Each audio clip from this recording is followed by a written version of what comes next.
In this part of the trading video, what we'll show you is how to customize your charts and change how they would look like so that it would fit your trading style and you can view it much better. So to open a new chart, what we need to do is we start from the market watch. So for example, we'd like to get let's say UJ, okay, USD JPY. What we need to do is you right click on it and then you click chart window. Okay, so there you go, it's already open. And if you want to switch back to your old charts, you have it here below. You have your euro, that's the one that we traded before, and then you have your JPY. Oh, sorry, UJ. So what we'll do here is first, to customize how it would look like, you right click on your charts and then you go to properties. Okay, sorry, did you see that in the video? Right click here and then properties. So after that, you have a couple of options. What we recommend is you use candlestick charts for your trades, and then if you want to take out grid, so you take it out so that it doesn't look too messy. Okay, and we recommend that you also put period separators. Later on I'll discuss what that is for. So what we recommend, you go for candlesticks. Now if you move to the next tab, colors, you have here different color schemes. It's up to you what your charts would look like. Every single detail you can actually change its color. So for example, you want the bar up to be green, the bull candle to be green, it's up to you. You want the bears to be red, it's up to you. You can actually change each and every single color that you see on your charts. There are already pre-made schemes, color schemes that you can choose from. Personally, I'd go for black and white. For me, it looks much cleaner. So let's say I click OK on that. There you go.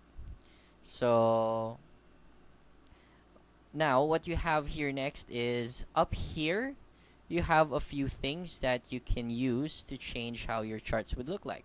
So let's start with let's start with these ones first. Now these ones are your market watch, navigator, and then terminal. If you want to take them out, just unclick the button. And if you want to see them again, you can put them back by clicking them again. Okay, but for now, let's take it out so that we have a bigger view.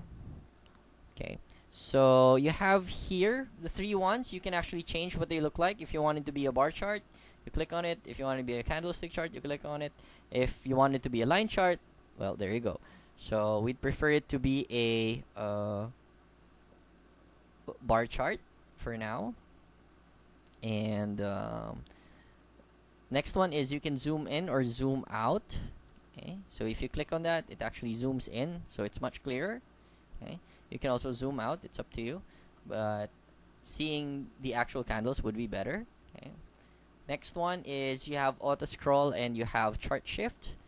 Auto scroll, what it does, if it's on, every time the price moves, your chart automatically scrolls to the recent price. So for example, let's say I go to the past prices. Once it moves, it goes back to the original, to the current price. Okay, so if you want to back test, make sure that this is off so that it doesn't bother you when you're looking back on the previous prices. Okay, alright. Now the next one is chart shift. Chart shift is, if it's on, it gives you a little space to work on. Sometimes it helps, especially if you're trying to project where the prices are going. If you're drawing your lines, you're drawing your supports and resistances, it would be a big help if you have a little bit of space to work with. Okay, chart shift.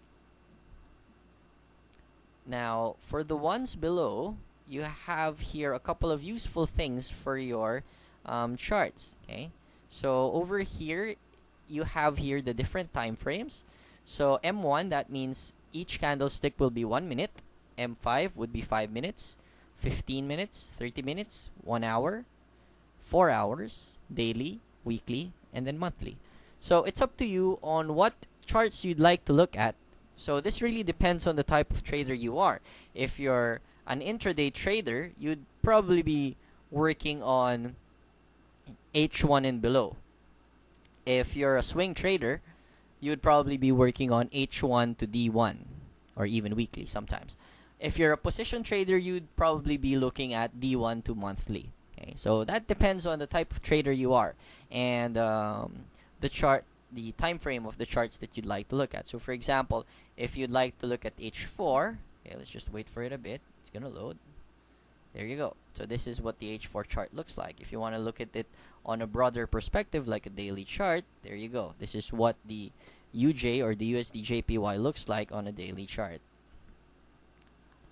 Now, for the last part here, you have here a couple of useful tools to help you in your charts. So the first one is a crosshair.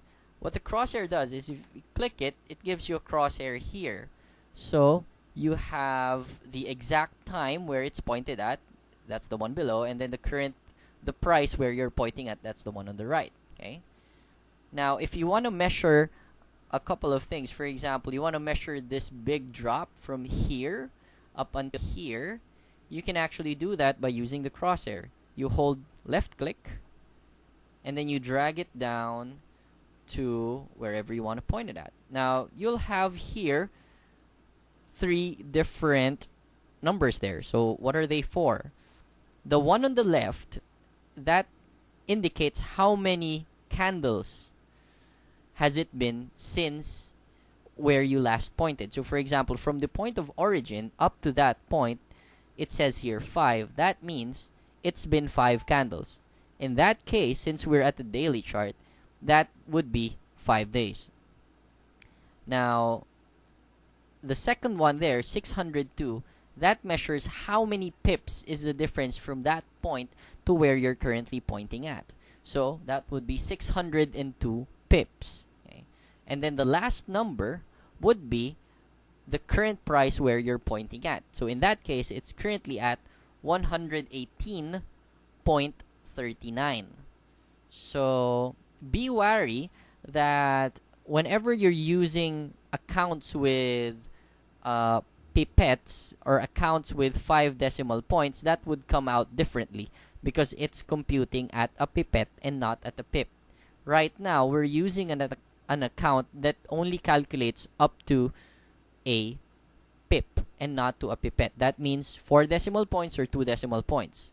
For accounts that have pipettes, that would be 5 decimal points or 3 decimal points. Okay, so double check what type of account you have. So in this case, it's only 602 pips. Okay. Now after that, you have here a vertical line, a horizontal line, and then a trend line. So you can use that in your charts. So let's have a vertical line first. So you can click on it, and then there you go. If you want to put in a vertical line there, it's up to you. It's usually used for separators. Okay. If you want to move them around, you just double click on the line. Make sure those white boxes appear at the end, and from there you can click and drag it around. Okay. You double click it again so that you deselect the line and then it stays there.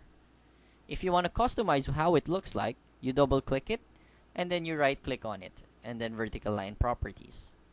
What you'll have there are a couple of buttons to choose from on what you'd like for your vertical line. You can change the color, you can change how thick, or sorry, what type of line it is and how thick it is. Okay. And then you can just press delete on your keyboard to take it out. Same thing with a horizontal line. It works exactly the same way. It's just a horizontal line.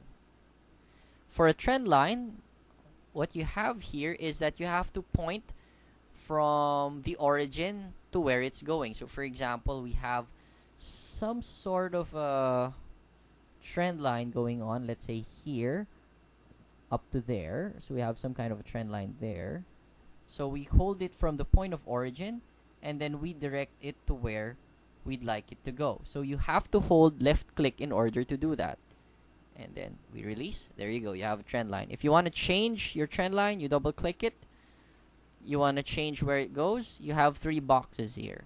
The box on the far right, that is where the direction is going. Okay, so you can hold it, click it, and then drag it around where if you want to correct it. The one on the middle, if you hold it and click it, you can move the whole line. And then for the last one is for the point of origin. See? You can also move it around if you like. There you go. So aside from that, you have a couple of things that you can add here. Equidistant channel. Let's not use that for now, but you can use fibs for if you need them. If you use Fibonacci on your trades, you can hold it.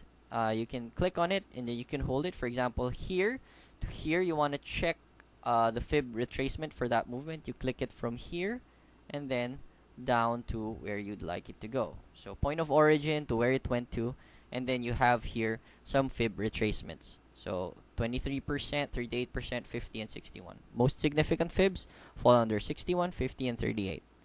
So some people use that for supports and resistances or where prices could actually turn. So to change that, you have here a red line, the dotted line. You double click there. Then you have those two boxes. And when you have that, it's already selected. You can right click it and then click on fib properties to change levels, to change its color, thickness, whatever you want to do with your fibs. Okay. And then you can press delete if you don't want it anymore. So, well, that's it for the chart navigation. And we'll have